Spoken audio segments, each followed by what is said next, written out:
long ago, when the goddess Nuwa was repairing the sky.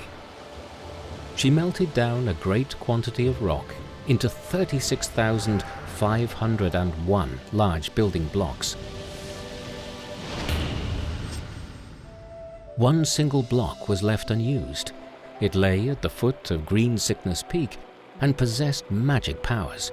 It could grow or shrink to any size it wanted. Later, a Buddhist monk and a Taoist priest brought this stone into the world of mortals, where, in time, it grew into one of the undisputed classics of Chinese literature, The Story of the Stone, also known as A Dream of Red Mansions. That laid-aside stone stands for both the protagonist of the novel, Jia Baoyu, and the author himself, Xueqin.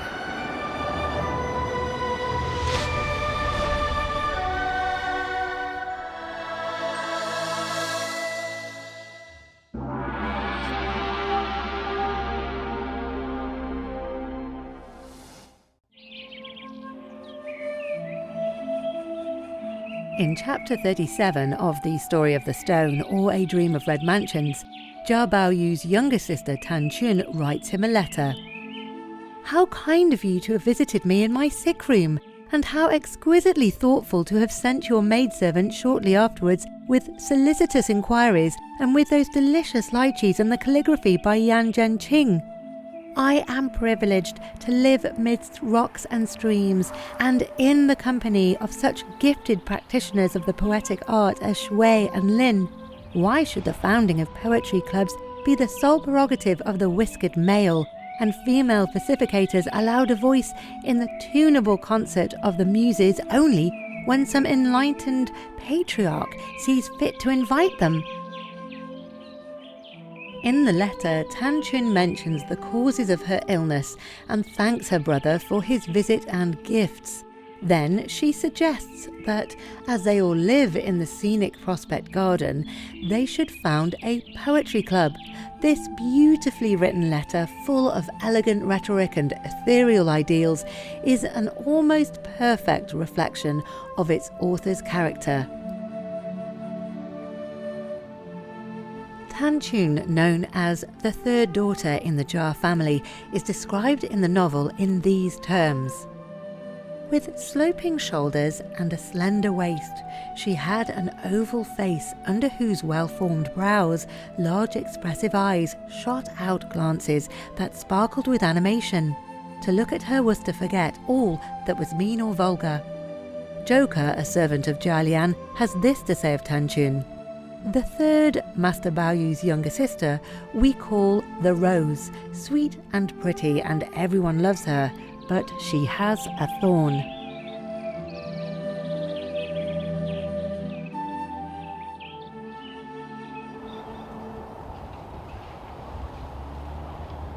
红楼梦》里面有大部分有那种理性人物、感性人物，探春就属于那个也是非常理性的人，跟宝钗好有一比，两个人。最后宝玉出家了，他们一家人乱成一团，哭的哭的。他回来了，出远嫁以后回来，就跟王夫人说，大家都确实要看开一点了。19年，当他没有这个人了，那没办法了，他很理性的。In the book, Tan Chun is depicted as a beautiful young girl who's rational, insightful, and dependable. On one occasion, Jia Shi, head of Rong Mansion and Baoyu's uncle, gets the idea into his head of making Faithful, Grandma Jia's head maid, his concubine. But regardless of Jia Shi's enticements and threats, Faithful protests strongly, going so far as to cut off a lock of her hair in front of the people of Rong Mansion, Grandma Jia among them. It's a striking show of her determination. Hearing this, Grandma Jia trembles with rage, saying, "I have only this one girl left that I can rely on, and now they are plotting to take her away from me." Then the old lady fastens upon Lady Wang and says, "You deceive me, all of you. You who are outwardly so dutiful, you are secretly plotting against me like all the rest." Lady Wang rises to her feet but dares not defend herself. Seeing how angry the old lady was, Aunt Shui, Wang Xifeng and others are too scared to say anything.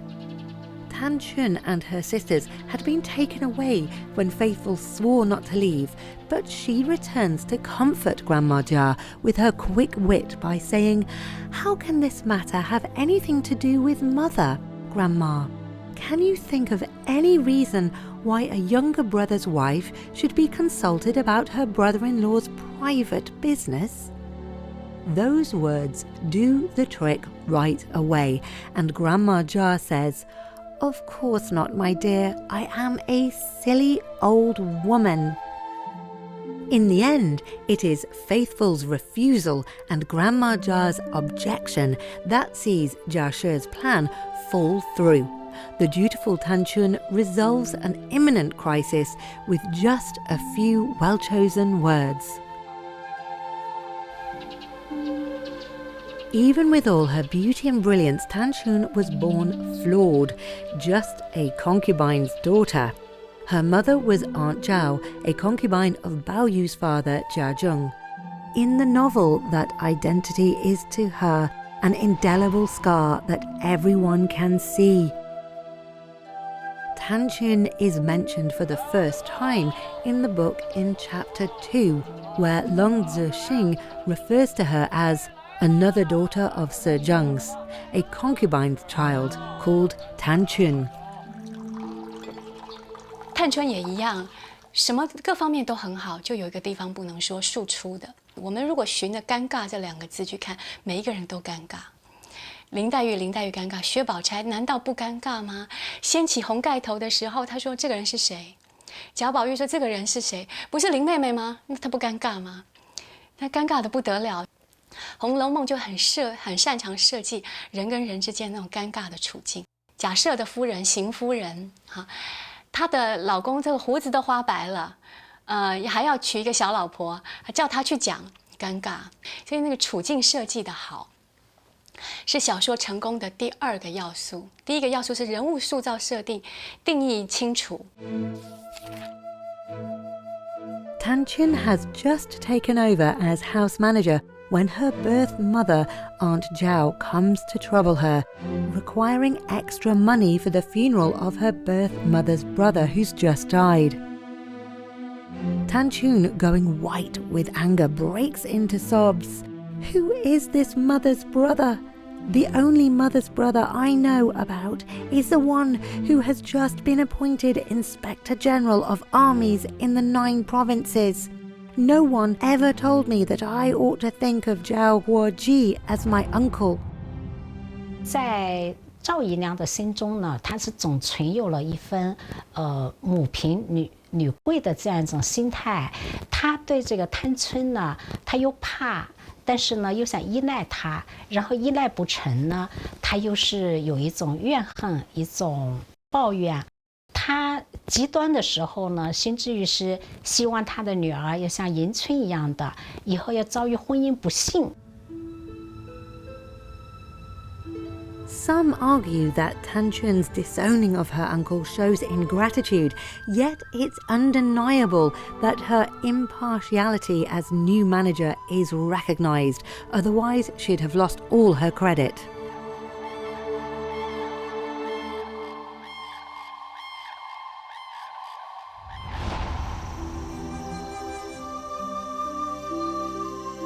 One interesting fact is that Cao Xueqin's own grandfather Cao Yin, who brought the Cao family unparalleled glory, was himself familiar with Tan Chun's dilemma. He was the child of a concubine himself.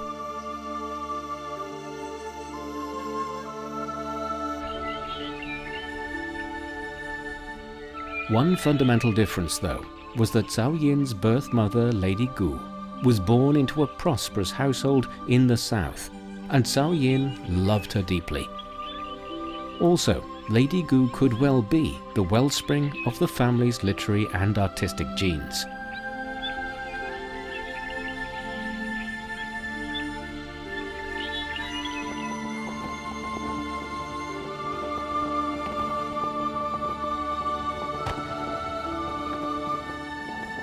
Cao Yin took over as the head of the Zhengning Silk Manufacturing Bureau after his father Cao Shi, but it was not a simple succession from father to son.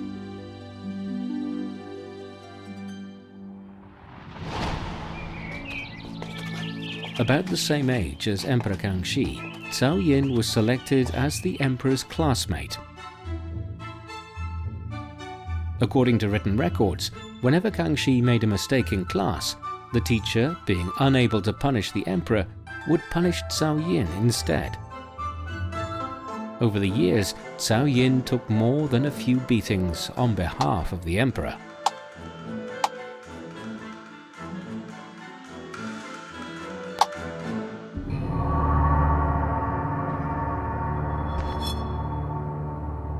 In 1669, the 15-year-old Emperor Kangxi became the de facto ruler after an extremely bold gambit.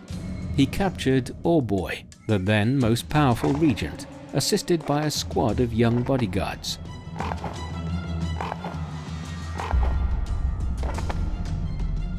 The incident would have gone down as an epic moment in history, but Kangxi never talked about it because it was, by its nature, a coup. Cao Yin himself could have been directly involved in the actual ambush. This is indicated in the book when Big Jiao says, "It was your great-granddad, whose life I saved when he was given up for death, that won all this for you." Indeed, had the operation against Orboy failed, the Cao family would have faced utter annihilation.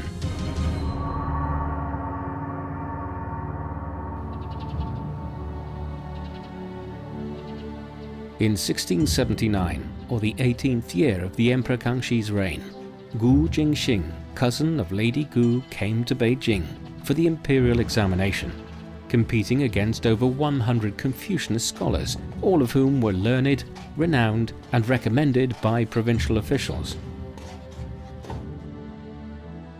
Gu Jingxing was a grand scholar during the early Qing dynasty. When he arrived in Beijing, Cao Yin, then 21, and a principal imperial guard introduced the candidate scholars, including his uncle, to the emperor.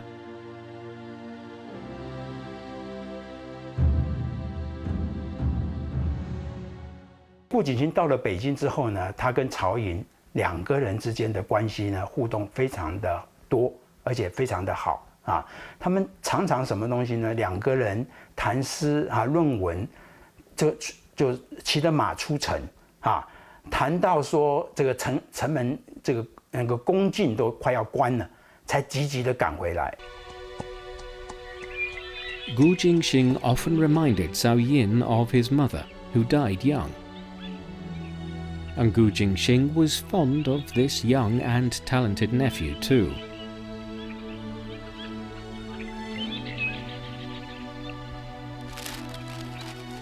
In Gu Jingxing's opinion, Cao Yin, known to be a child prodigy, was a handsome young man with a brilliant mind.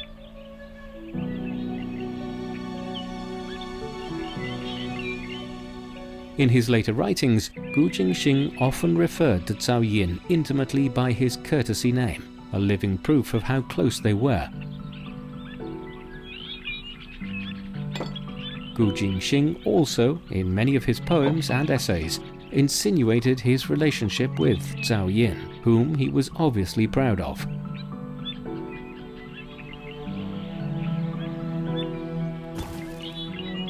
可是有趣的是什么呢？我们在文章里面呢看不到，刚开始的时候呢看不到曹寅叫顾景新叫舅舅，啊，为什么呢？因为这个他有非常大的一个压力，因为他是妾生子，就是他是庶子，啊，那么当时呢他爸爸还在，他的嫡母都还在，啊，所以他没有任何的身份地位敢把这个舅舅拉过来。到了康熙37年吧，啊。当时他的父亲已经过世了，然后他已经接了家长，他接家长是皇帝直接命令的，因为皇帝并不是要一个血统最好的人来当曹家的家长，而是要曹家最有能力的人来帮他做服务嘛。那么即使他的嫡母还在，但是呢，这时候呢，他比较有底气，所以他就帮他的生母得到了一个封正，所以那个时候呢，他才敢就是在文章里面呢，这个称呼顾景新叫舅舅。37年帮他的母亲得到封正啊，那么38年在写文章的时候，在这篇文章里面3度叫自己的这个就是族舅叫舅舅，三呼其名叫舅，无舅。Sadly, by then, Gu Jingxing had been dead for more than 10 years and missed the chance to enjoy this long overdue acknowledgement.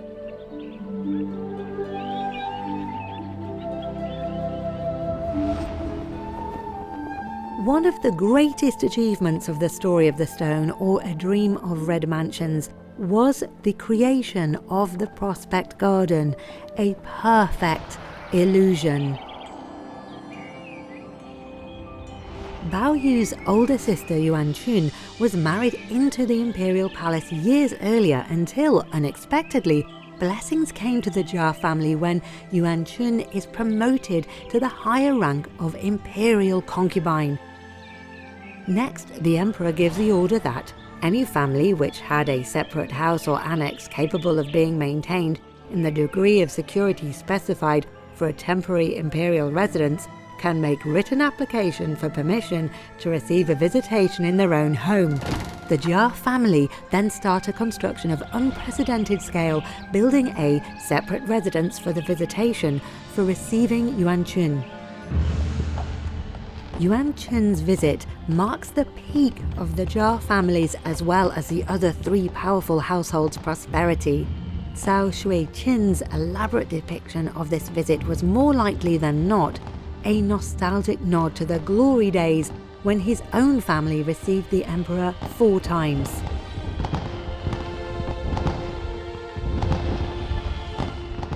When Yuan Chun comes to this new residence, the construction of which cost an immense fortune, stunned by the extreme extravagance before her eyes, she writes a poem. Earth's fairest prospects all are here installed, so Prospect Garden let its name be called. Hence the name of the residence.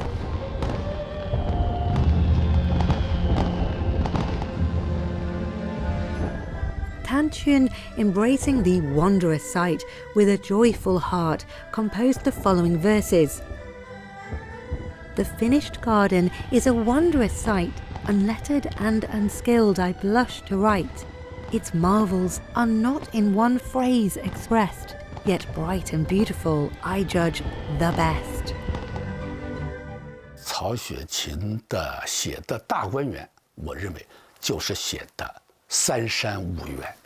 三山是哪三山呢？最远的是香山，第2座山呢是玉泉山，第3座山呢是颐和园的万寿山，五园呢就是香山的静怡园，那个玉泉山的静明园，还有康熙去世的畅春园，还有赐给雍正当皇子的赐给他的圆明园，还有一个是清漪园，就是颐和园。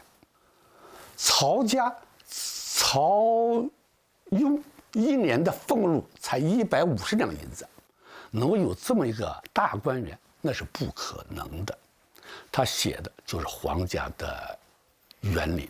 他成丁以后，根据满清的制度，他必须要在内务府来当差。他熟悉皇宫里面的生活，也熟悉京城以外皇家园林。After her visit, Yuan Chun demands that Bao Yu and his sisters move into the Prospect Garden. 大观园就是有情治天下的体现，因为为什么呢？因为大观园里头有一群明亮、活泼、聪明、智慧、这个热烈有情的女孩子、女儿，一群女儿，林黛玉啦，这个晴雯啦，等等等等，方官啦，这样一批。贾宝玉和林黛玉在这个躺在一个床上，两人是说话逗趣的，这个打打闹闹，这个就是有情治天下。灵官花墙，这也是有情式天下。 But the garden, despite the beautiful scenery and the beautiful people, is far from a utopian paradise, for Cao Xueqin also imbues it with the conflicts and vengeances of the real world. 那个中秋夜，他们是在土壁山上赏月，贾母不肯去睡觉。 这个有风露下来，他配个斗篷，他不肯散。他知道天下没有不散的筵席，月亮圆了总会亏的。听那个笛子一上来，伤感起来了，伤感起来了。为什么突然间伤感？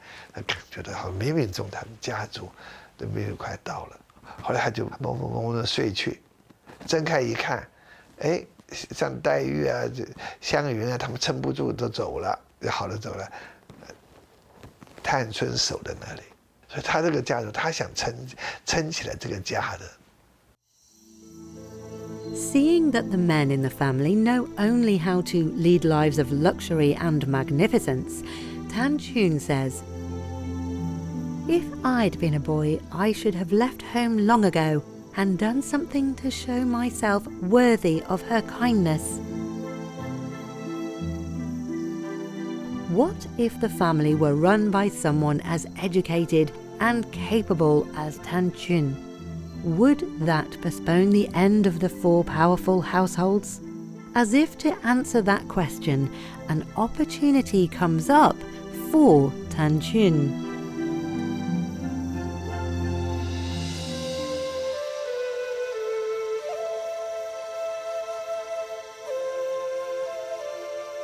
In chapter 55, when Wang Shifeng, the estate manager of the Jia family, falls ill, Tan Chun, Shui Baochai and Li Wan, Bao Yu's sister-in-law, take over temporarily. Given that Li Wan, though a model young woman in some respects, is not a good manager, and Shui Baochai being from outside the Jia family, Tan Chun becomes the key figure of this trio. They work in the Jobs Room, a 3-frame reception room in the Prospect Garden. Everyone expects Tan Chun to be just what she is, a young and unmarried, quiet and docile girl. However, from the way in which she handles matters, she proves herself to be more than a match for Wang Shifeng. Tan Chun's first move is to cut spending on snacks and stationery for the young masters and what the young ladies could spend on makeup. More importantly, she effectively outsources the management of farmland, bamboo groves and ponds in the Prospect Garden to honest and reliable servants. By doing so, she saves on the cost of hiring property managers while securing supplies of fresh flowers, fruits and vegetables. By contracting out these resources, Tan Chun aims to secure a yield of 400 to 500 taels of silver per year. If we were to coin a name for the measures taken by her in her new job, these Tan Chun reforms were quite effective, at least at first. But young masters like Bao Yu are used to luxury. For them, Tan Chun's reforms, interesting as they were, are but a trivial matter. As Bao Yu says to Dai Yu, she cut down on a lot of things too, mostly things that Feng or I had asked for. As an awful example to the others, Tan Chun has got very strong views on domestic economy. They are also complaining about how Tan Chun makes him and Shifeng into bad examples. Dai Yu replies, "I'm very glad to hear it. We are all much too extravagant. If we go on in this way without economizing, the time will surely come when our credit is exhausted." And Bao Yu says, "Even if it does, I don't suppose you and I will have to go short." Before Tan Chun got hold of the management of the mansion, conflicts were already taking place across the Prospect Garden. After the reform, disputes between contractors and non-contractors escalate, on some occasions degenerating into outright criminal behavior such as theft. 那么，探春的李家呢，和这个王熙凤的李家是不一样的。王熙凤的李家主要是为了中饱个人私囊，因为这个抄家的时候，王熙凤有5、7万金，就是她积累下来的钱啊，个人通过李家积累下来的钱，折合现在是1、2千万。而探春李家呢，完全是无私的，尽管她技高一筹，但是实际上也没法挽回这个大家族毁灭这个灭亡的这样一个命运，所以作家就说了那样一句话：生于末世，运偏消。 Besides domestic conflicts, dealing with external pressures and crises is also an issue for the Jia family. For example, Granny Liu isn't the only freeloader who wants a cut of the Jia family cake. In chapter 72, Jia Lian says, "There seems to be no end to their borrowing. Yesterday it was Chamberlain Zhou. The first thing he said when he opened his mouth was, 'Could I lend him 1,000 taels?' Because I hesitated a bit before saying yes, he started looking huffy. I can see us making any number of enemies this way."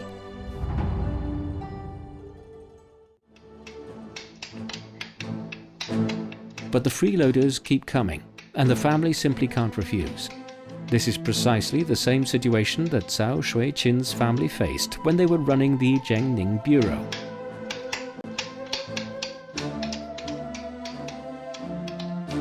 The southern Yangtze River regions had always been a land of wealth, and the royal family saw the silk manufacturing bureaus in places like Nanjing, Suzhou, and Hangzhou as their personal bank, from which they could draw money, property, and even people.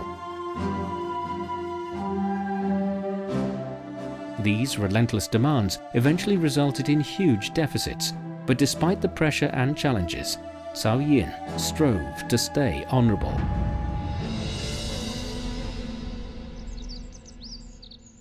In 1704, Cao Yin accepted another post, Salt Commissioner of Jiangsu. Over the next decade or so, that title was held either by Cao Yin or Li Shu, his brother-in-law.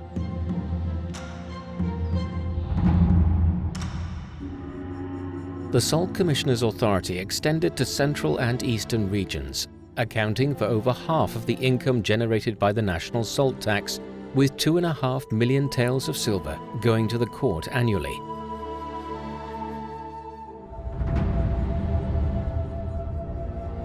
Interestingly, in the book, Lin Daiyu's father was the Salt Commissioner.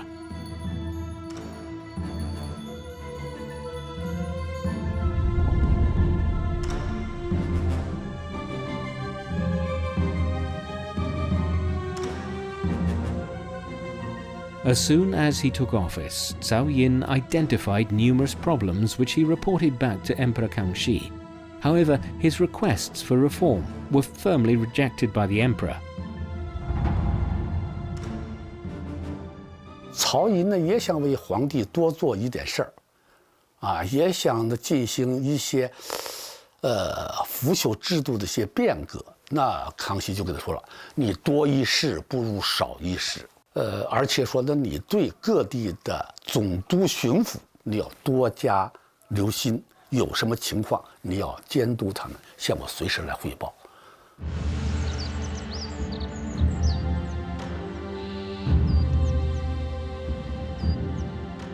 In 1705, during another trip to South China, Emperor Kangxi once again stayed in the Jiangning Bureau.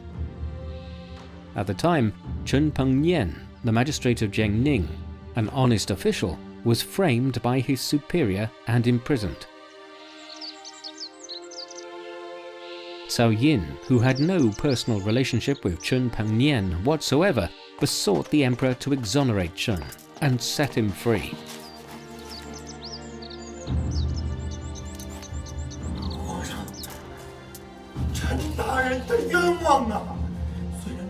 For a moment, the emperor hesitated. Should he believe Cao Yin, his loyal servant for years, or the Manchu noble who put Chun Pengnian in jail?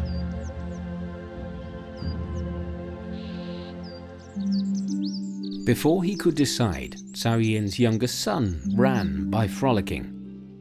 Ordering Cao Yin and the guards not to drive the naughty child away, the emperor bid Cao Fu come to his side and played with him.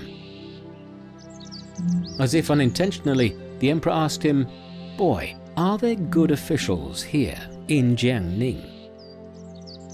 Cao Fu answered, "Sure, everybody says that Magistrate Chun is a good man."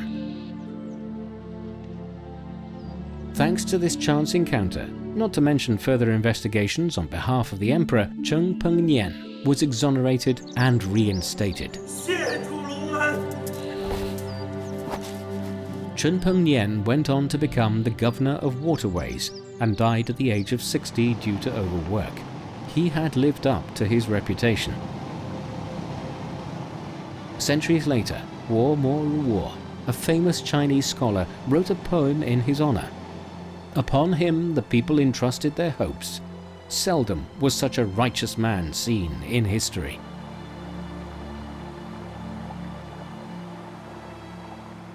Cao Yin 呢，擅长写戏，他能写部一个很好的一部戏，叫《续琵琶》。续琵琶，曹寅就自己化妆成曹操但是他画的曹操不是尖白脸了，是个英雄的形象。以后我们的文化大家郭沫若才给曹操来翻案呢。毛泽东也很赞赏给曹操来翻案呢。在当时曹家的曹寅，他演续琵琶，他演曹操，不画个尖白脸，是个英雄人物，这也是不得了的一种见识这种家风也是曹雪芹文化积淀的一大原因。But the real question was this: were a few good officials like Chun Pengnian and Cao Yin enough to save the Qing dynasty from its doom? The answer, of course, was no, even though people like Chun and Cao had done everything in their power.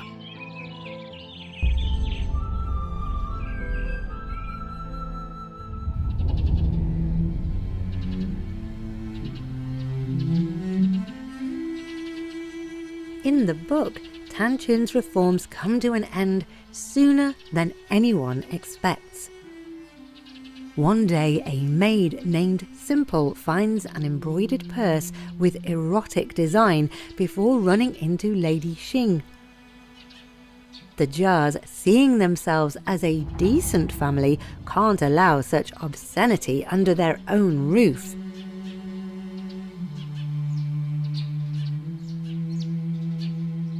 Lady Xing was Jia Shi's wife, and theirs was a branch least favoured by Grandma Jia.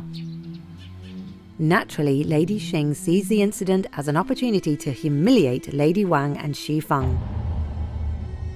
Lady Wang, infuriated by the embroidered purse, becomes manipulated by Wang Shanbao's wife, who came with Lady Xing, to such an extent that she ends up agreeing with her theory. Whoever owned this thing we're trying to find out about must have other things like it as well. So if we find anything like it in our search, we shall have found the owner.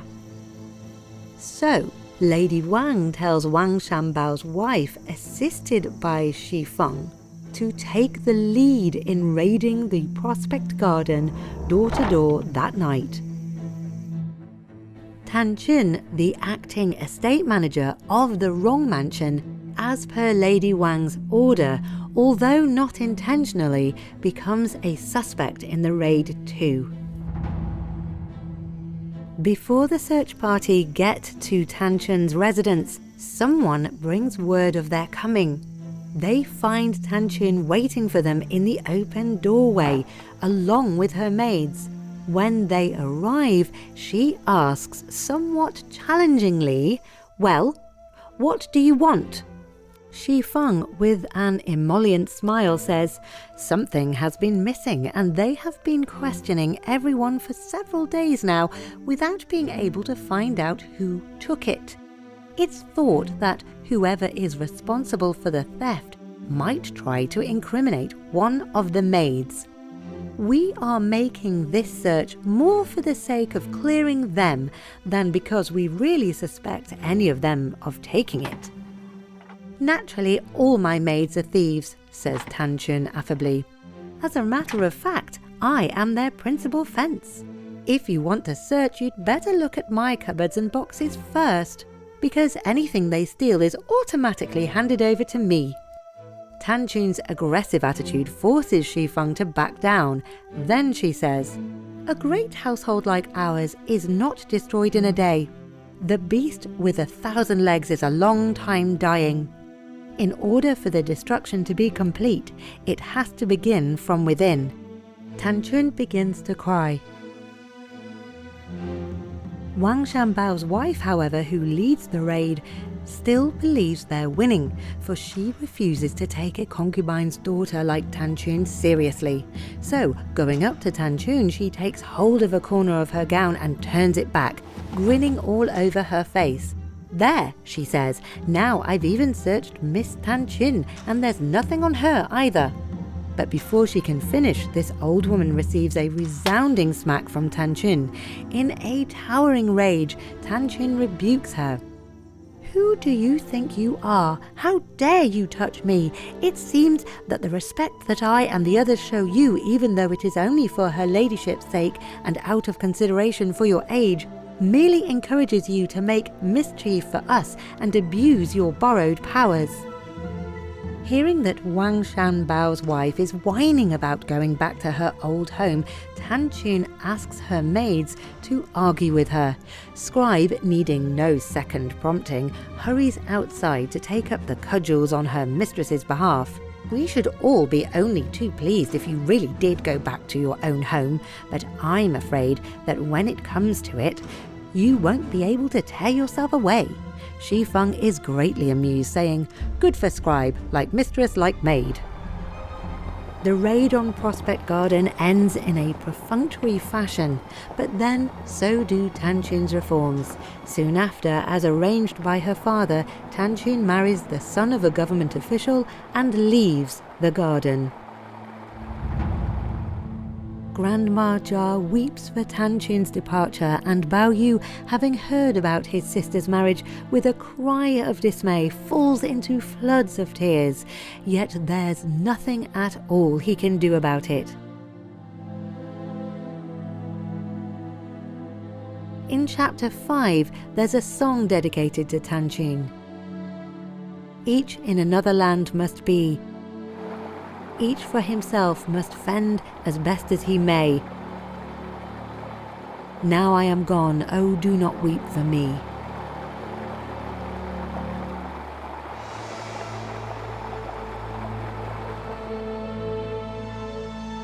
So far, the fate of the 4 sisters in the Jia family have been finalized. Tanchun marries and goes to a remote land. Yuanchun's death foreshadows the doom of the family. Yingchun, an unsophisticated girl, marries a brute who abuses her to the point of murder.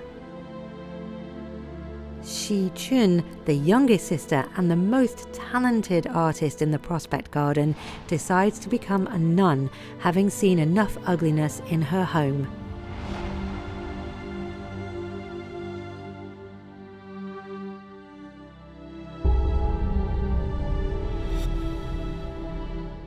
A rather tragic fact is that none of the 4 brilliant young women ever experiences being in love, even though they must have had fantasies about romantic love, having read classic verses on romance.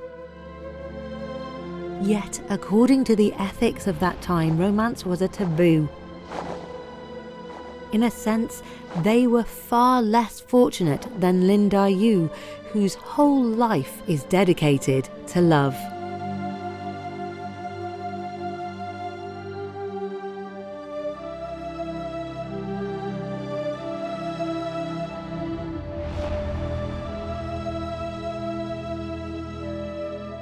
as their first names suggest in Chinese, a Tsai was to behold the fate of the 4 girls of noble birth, let alone the likes of Caltrop, Skybright and Faithful, not to mention thousands of ordinary women in a time of tears and sadness.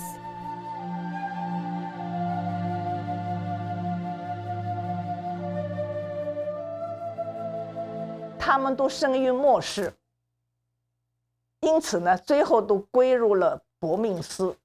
我们不只从单个的人物，而且从这个人物的系列当中看出了这个世道，对吧？这个社会，它这个没落的趋势是不可挽回的了。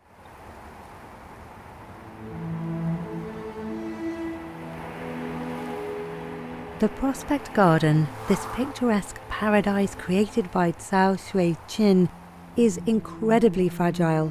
Its inhabitants either die, marry or move on.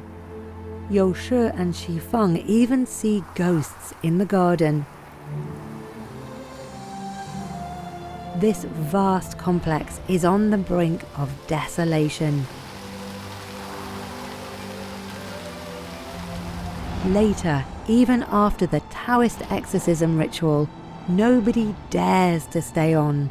Soon, a real raid under the command of the emperor befalls the Jia family. "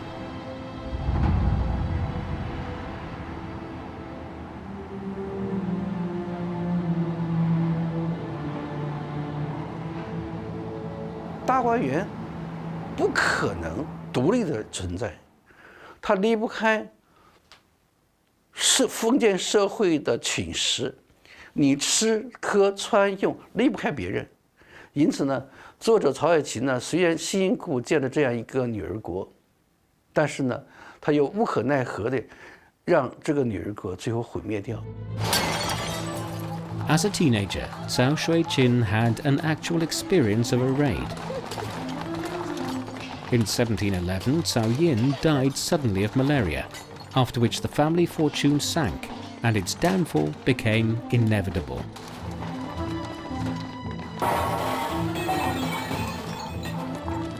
In chapter 13, Jin Keqing tells Wang Xifeng in a dream, "Our house has now enjoyed nearly a century of dazzling success. Suppose one day joy at its height engenders sorrow. And suppose that, in the words of another proverb, when the tree falls, the monkeys scatter. Will not our reputation as one of the great cultured households of the age then turn into a hollow mockery?" About this quote, a comment was made by a famous critic. 35 years later, the proverb still echoes in my ears. Alas, what heart-wrenching pain this is. Cao Yin allegedly often cited the proverb to his children when he was alive.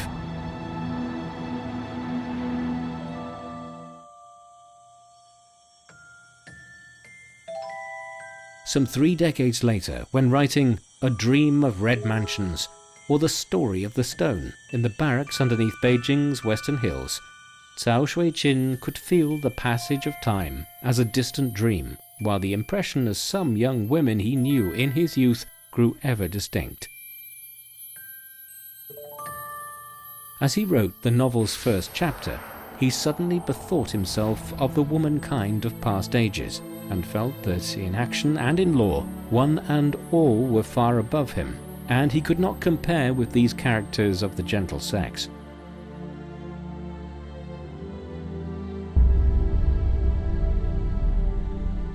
Back then, some of the most renowned classics of Chinese literature, including The Romance of the Three Kingdoms, The Water Margin, and The Journey to the West, had already been published. What's sad and rather unfair is that all these classics lack convincing female characters.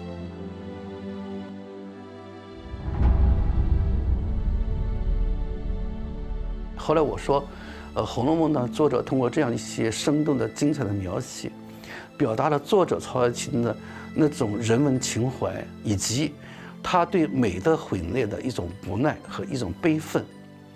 我曾经打了一个不恰当的比方，我说鲁迅先生的《狂人日记》最后喊出的是：救救孩子。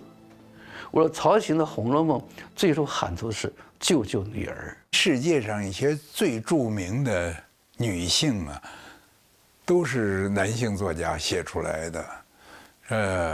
比如说安娜·卡列尼娜，这是托尔斯泰写出来的。比如说，俄国有所谓屠格涅夫女性之说，因为屠格涅夫啊写了一些很理想的、特别优美的那种女性。恰恰呢，由于男性呢，由于这个他很自然的，他会对女性有一种兴趣，有一种爱慕，有一种注意，所以他写的时候带有一种男性的理想主义。曹雪芹呢，他其实写的男性也不少，写的也很生动。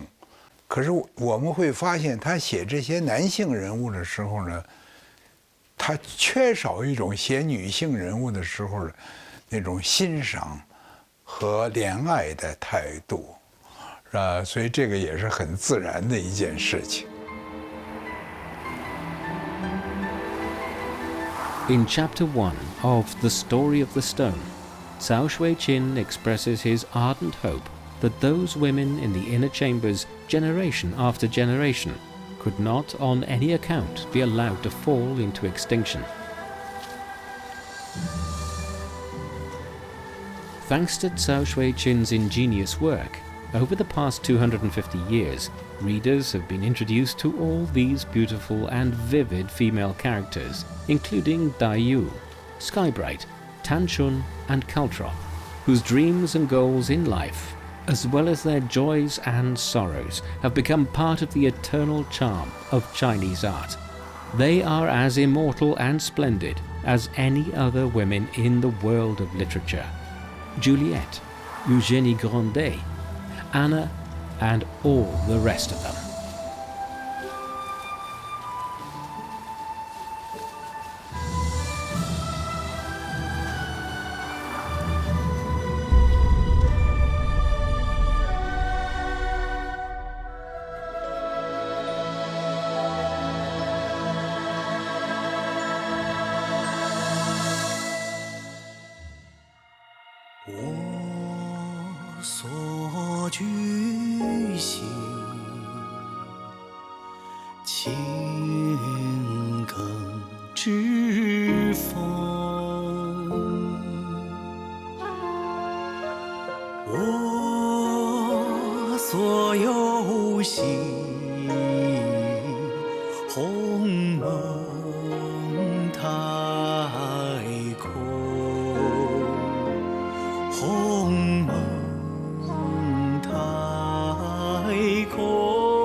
归